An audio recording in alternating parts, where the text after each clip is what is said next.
চাঁপাইনবাবগঞ্জের ভোলাহাট উপজেলার চাঁদ শিকারী সীমান্ত দিয়ে ভারতীয় সীমান্তরক্ষী বাহিনী বিএসএফ বাংলাদেশে ৮ জনকে পুশিন করেছে। মঙ্গলবার ৩ জুন ভোর ৪:৩০টার দিকে তাদের ঠেলে পাঠানো হয়। পরে বিজিবি সদস্যরা ওই ব্যক্তিদের আটক করে ৫৯ বিজিবির ক্যাম্পে নিয়ে আসে। আটক ব্যক্তিদের মধ্যে ৪ জন নারী ও ৪ জন পুরুষ রয়েছেন। প্রাথমিক জিজ্ঞাসাবাদে তারা সবাই বাংলাদেশি নাগরিক বলে নিশ্চিত করেছে বিজিবি।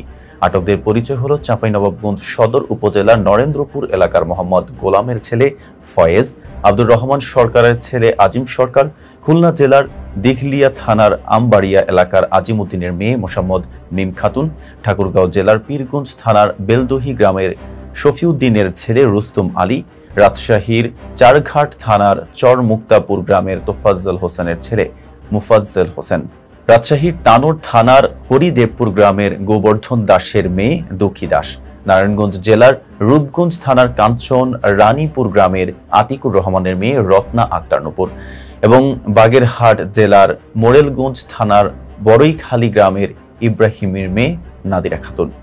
৫৯ বিজিবির অধিনায়ক লেফটেন্যান্ট কর্নেল গোলাম কিবরিয়া জানান, আটক ব্যক্তিরা ২০১৭ থেকে ২০২৪ সালের মধ্যে দেশের বিভিন্ন সীমান্ত দিয়ে অবৈধভাবে ভারতে প্রবেশ করেছিলেন।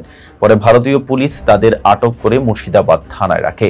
এরপর পুলিশ তাদের বিএসএফ এর কাছে হস্তান্তর করে এবং বিএসএফ ভোরে চাঁদ শিকারী সীমান্ত দিয়ে তাদের বাংলাদেশে পুশিং করে। তিনি বলেন, আজ সকালে 199 নম্বর আন্তর্জাতিক সীমান্ত পিলার থেকে ২০০ গজ বাংলাদেশের অভ্যন্তরে হোসেন ভিটা এলাকায় ঘোরাঘুরির সময় তাদের আটক করা হয়। প্রাথমিক যাচাই শেষে বিস্তারিত নিশ্চিত হয়ে তাদের ভোলাহাট থানায় হস্তান্তর করা হবে। এর আগে গত ২৭ মে চাঁপাইনবাবগঞ্জ বিভীষণ সীমান্ত দিয়ে ১৭ জন বাংলাদেশিকে পুশিং করে বিএসএফ। তখনও পরিচয় নিশ্চিত করে আটককৃতদের পরিবারের কাছে হস্তান্তর করেছিল গোমস্তাপুর থানার পুলিশ। এতক্ষণ সাথে ছিলাম মেহেদী হাসান। ফেস দ্য পিপলের সাথে থাকার জন্য ধন্যবাদ।